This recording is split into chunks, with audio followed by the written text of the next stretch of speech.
नमस्कार। इस हाथ का विश्लेषण करेंगे, इनकी रेखाएं क्या कहती हैं, किस तरीके से हाथ देखा जाता है, कौन सी रेखा किस चीज़ को दिखाती है, उन सभी चीज़ों पे बात करेंगे एक एक करके। सबसे पहले पूरे हाथ की अगर बात करें, पूरा हाथ अगर देखा जाए, इनका लंबा हाथ है, अच्छा संकेत है। लंबा हाथ अच्छा संकेत देता है। हाथ के माउंट्स अगर देखे जाएं तो सामान्यतः इसके मुकाबले दबे हैं।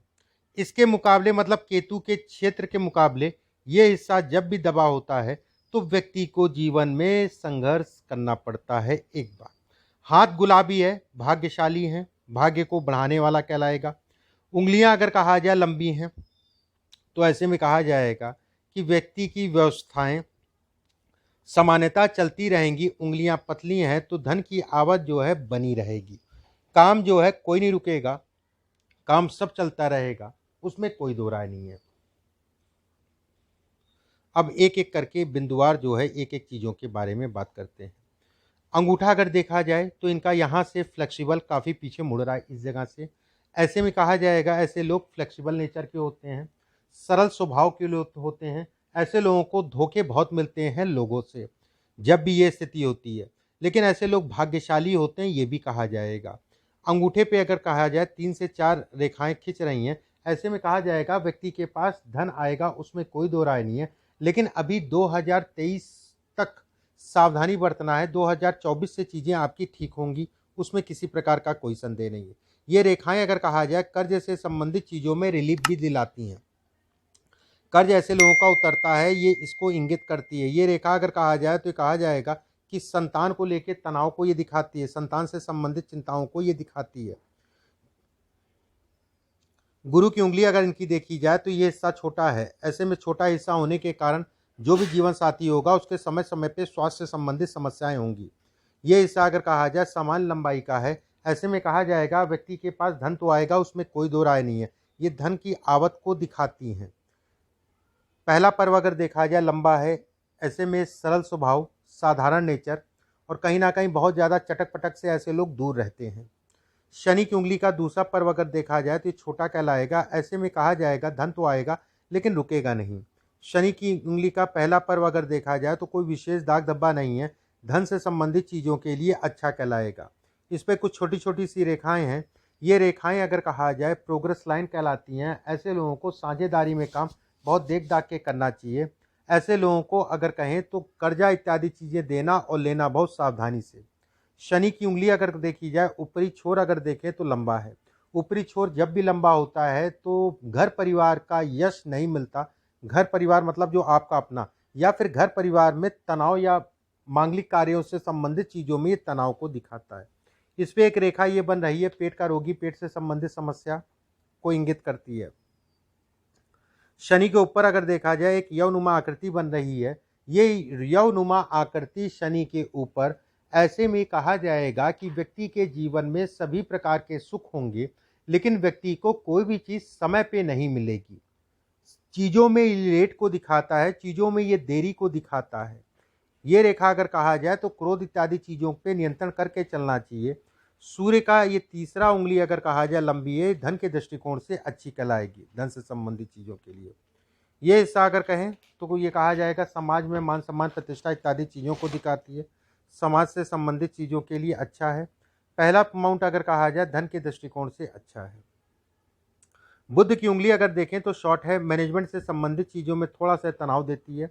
बुध का तीसरा पर्व लंबा है, अगर व्यवसाय व्यक्ति करे तो व्यवसाय से संबंधित चीज़ों में बढ़ने को दिखाती है। ये हिस्सा छोटा है, ऐसे में कहा जाएगा कि कहीं ना कहीं व्यक्ति को धोखे बहुत मिलेंगे। किसी के साथ साझेदारी में काम करने से बचिएगा। कोई स्कीम समझाए तो बहुत ज़्यादा मत पड़िएगा। ये हिस्सा अगर कहा जाए ये पत्नी का स्वास्थ्य भी है, ये छोटा है, पत्नी को स्वास्थ्य से संबंधित कष्ट मिलेगा और कष्ट जो है वो बड़ा होगा। पहला हिस्सा देखा जाए जो संतान का कहलाता है, ये सामान्य है। शुक्र की उंगली अगर देखी जाए तो रेखा पूरी घूम रही है, धन के दृष्टिकोण से बेहद अच्छा है। ऐसे लोगों के पास धन आता है और धन आएगा, उसमें कोई दो राय नहीं है। सभी प्रकार के भौतिक सुखों को दिखाता है। कहीं ना कहीं जीवन में मान सम्मान प्रतिष्ठा और वाहन के सुखों को ये बढ़ाता है। वाहन से संबंधित चीज़ों में अगर किसी प्रकार से जो है तनाव रहता है तो तनाव वो कुछ ही दिन रहेगा, उसके बाद ठीक हो जाएगा। ये भाई बहनों को लेके कष्ट दिखाता है, चाहे उनको मिले चाहे आप उनसे मिले। ये रेखाएं अगर कहा जाए, ये कष्ट को दिखाती, ये रेखाएं अगर कहा जाए, ये रेखा अच्छी नहीं है। ये ज़मीन पर पटकने की रेखा है। थोड़ा सा सावधानी भर के इस समय पे चलिएगा। ये कहीं ना कहीं तनाव इत्यादि चीज़ों को दिखाती है। जीवन रेखा के बगल में ये दो रेखाएं जो खड़ी हो रही हैं, ऐसे में कहा जाएगा व्यक्ति का अपना मकान होगा, मकान के सुख व्यक्ति को मिलेगा। ये रेखा अगर कहा जाए लगभग मान के चलिए जो है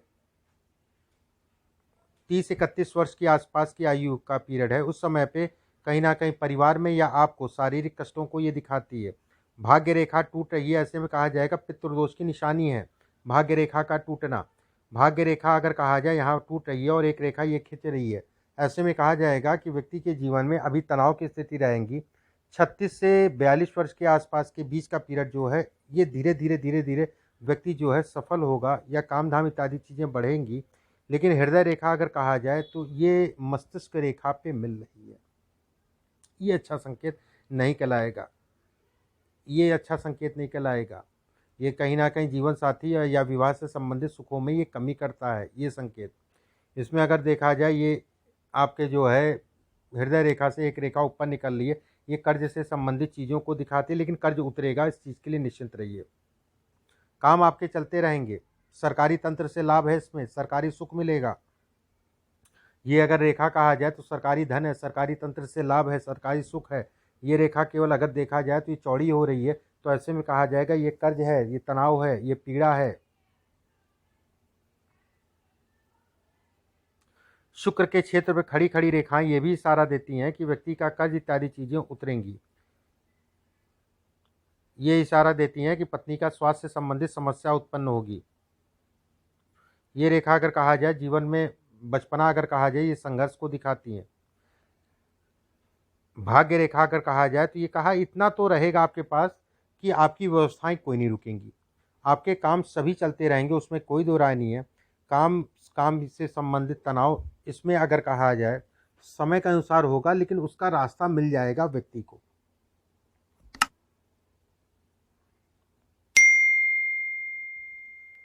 देखिए आपके हाथ के हिसाब से अगर देखें, अगले साल जुलाई अगस्त के बाद, अगस्त सितंबर के बाद से समय ठीक है। साल 2024 और 25 आपके लिए अच्छा समय रहेगा। इसमें अगर देखा जाए कहीं ना कहीं जो है कर्ज आपका उतरेगा, उसमें कोई दो राय नहीं है, परेशान ना होइए। लेकिन अभी थोड़ा सा समय टिपिकल है। कर्ज उतरने का मुख्य समय अगर कहा जाए 2023 अक्टूबर के बाद से स्टार्ट होगा, मुख्य समय जिसे कहा जाएगा।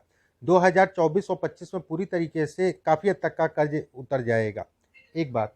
सेकंड चीज़ इसमें अगर देखें, आपने पूछा है पत्नी के लिए, विवाह से संबंधित आपका प्रश्न है कि पत्नी का स्वास्थ्य इत्यादि चीज़ें। देखिए विवाह या फिर कह लिए दो विवाह आपने लिखा है, या ये संकेत विवाह के लिए, विवाह से संबंधित चीज़ों के लिए बहुत अच्छे नहीं होते हैं, ठीक है। ये संकेत अगर कहा जाए विवाह से संबंधित चीज़ों के लिए बहुत अच्छे नहीं होते हैं। ये विवाह या वैवाहिक जीवन में पत्नी के स्वास्थ्य पे असर डालते हैं। तो मैं ये बिल्कुल ये कहूँगा कि सावधानी बरतनी है, और एक बार उनका दिखा लीजिएगा तो स्पष्ट हो जाएगा। केवल इसको देख के इतना नहीं कहा जा सकता है कि जीवन और मरण की बात करें, ठीक है। ये इससे ये भी प्रतीत हो रहा है कहीं ना कहीं स्वास्थ्य की समस्या उनको रहेगी, ये तो तय है, उसमें कोई दो राय नहीं है। अब उनके लिए क्या उपाय कर सकते हैं, किस तरीके से जो है चीज़ों को ले के चल सकते हैं, ये देखना पड़ेगा। आपके हाथ की अगर मैं बात करूं, जैसे गुरु का क्षेत्र आपका बहुत अच्छा है, तो ये धन इत्यादि चीज़ों के लिए अच्छा कहलाएगा। लेकिन गुरु का क्षेत्र अगर देखा जाए तो गुरु की उंगली के नीचे मस्तिष्क रेखा जा रही है। ऐसे लोग अगर कहा जाए दिमाग से हरदम असंतुष्ट रहेंगे, कुछ ना कुछ दिमाग में जो है ऐसा उलझने चलती रहेंगी, मन जो है विखंडित होता रहता है ऐसे लोगों की।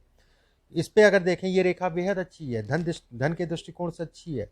ये रेखा अगर कहा जाए ये भी अच्छी कहलाएगी, मकान इत्यादि चीज़ों का सुख देती है। यहाँ पे एक ट्रायंगल नुमा आकृति है, ये भी कहा जाएगा कि अपना व्यक्ति के पास अपना मकान होगा। शनि पे एक क्षेत्र पे एक रेखा बन रही है, ये समय आपको जो है सावधानी से चलना है। ये सावधानी को दिखाती है कि नाम मान प्रतिष्ठा में कमी ना आए, धन में कमी ना आए। ये रेखा अगर कहा जाए शनि और सूर्य के बीच में चली गई, शनि और गुरु के बीच में चली गई, शिक्षा से संबंधित चीज़ों में उस समय पे उस हिसाब से उतार चढ़ाव को दिखाती है। शनि का क्षेत्र अगर देखा जाए सामान्य उठा है, बेहद अच्छा है। सूर्य के क्षेत्र पे अगर देखा जाए एक लाइन इस पे एक मिल रही है, ऐसे में कहा जाएगा ये सरकारी योग बनाती है, सरकारी तंत्र से लाभ दिलाती है। ये रेखा अगर कहा जाए बिजनेस से संबंधित चीज़ों के लिए अच्छी है। विवाह से संबंधित चीज़ों के लिए तनाव है। मस्तिष्क रेखा अगर कहा जाए, एक रेखा यहाँ मस्तिष्क रेखा के बगल में चल रही है। तो कुल मिला के दिमाग पे कंट्रोल करके चलिए। किसी ने अगर कुछ कहा है तो उसको मैं अभी सत्य नहीं मानूंगा, ठीक है। इसमें ये नहीं कहा जाएगा कि आपका ये हो जाएगा, ये जरूर कहा जाएगा कि जीवन साथी के स्वास्थ्य में उतार चढ़ाव आएगा, उसमें कोई दो राय नहीं है, उसमें कोई अलग बात नहीं है। ये रेखा अगर देखी जाए तो ये रेखा मिल रही है, ये लगभग मान के चलिए जो है 38-39 वर्ष के आसपास की आयु होगी। उस समय पे पत्नी को कष्ट मिलेगा, ठीक है। पत्नी या आपको कष्ट मिलता हुआ दिखाई दे रहा हो। खासकर अगर कहा जाए इसकी मेन मियाद अगर कहा जाए 48-49 साल के आसपास की उम्र है जिस समय पे ये कष्ट देगी। बाकी अच्छा हाथ है। ये सब रेखाएं अगर कहा जाए थोड़ा सा तनाव की है, लेकिन इस हाथ को देख के मैं ये जरूर कहूँगा कि धन आएगा, धन से संबंधित चीज़ें ठीक है, धन आएगा। थोड़ा सा इस समय पर उतार चढ़ाव रहेगा। कर्ज उतरेगा, उसमें कोई दो राय नहीं, कर्ज आपका उतरेगा, बिल्कुल निश्चिंत रहिए। धन भी आएगा, कर्ज भी उतरेगा। लेकिन अभी कोई भी किसी प्रकार का इन्वेस्टमेंट मत करना। अभी कोशिश ये करना कि अगले साल अक्टूबर नवंबर तक साइलेंट होके चलो। बहुत ज़्यादा नया काम नहीं शुरू करना है, कर्ज उतार इत्यादि चीज़ें नहीं देना लेना है, इस चीज़ का ध्यान रखना। रही उपायों वाली बात, देखो उपाय में क्या कर सकते हैं। पहला उपाय, हर शनिवार को आपको करना है खड़े उड़द का दाल, खड़ा उड़द 1.25 किलो ले लेना। 3 शनिवार, एक शनिवार छोड़ के मंदिर के बाहर बैठे भिखारी को दे देना। दूसरा काम आपको जो करना है 400 ग्राम जौ और गौमूत्र ये ले लेना, दोनों को मिला लेना और किसी भी बहते हुए पानी में बुधवार के दिन छोड़ दिया करो, मिला के छोड़ दिया करो, मतलब थोड़ा सा छीट दिया करो अपनी दिक्कतें परेशानियों को बोलते हुए। तीसरा उपाय जो है, इसमें राहु बेहद पीड़ित ग्रह है, किसी विद्वान से राहु की शांति करा देना। ढंग के आदमी से कराना जो केवल राहु केतु शनि की ही पूजा करता हो, मतलब ज्ञानी आदमी होना चाहिए, ये नहीं शादी ब्याह वाले, अच्छा ढंग का आदमी, ज्ञानी आदमी। चौथी चीज़ जो है इसमें अगर देखा जाए तो एक पन्ना पहन लो, इस उंगली में एक पन्ना पहन लो, अपने वजन से 2 रत्ती ज़्यादा, चांदी में या सोने में बनवा के बुधवार के दिन सुबह उसको धारण कर लो। तीसरा, प्रतिदिन आपको 3 बार हनुमान चालीसा का पाठ और मंगलवार और शनिवार को सुंदरकांड का पाठ करा करो शाम के समय। बस इतना पर्याप्त है। पत्नी का एक बार दिखवा लेना, दिखवाना जरूरी है। अभी के लिए बस इतना ही। नमस्कार।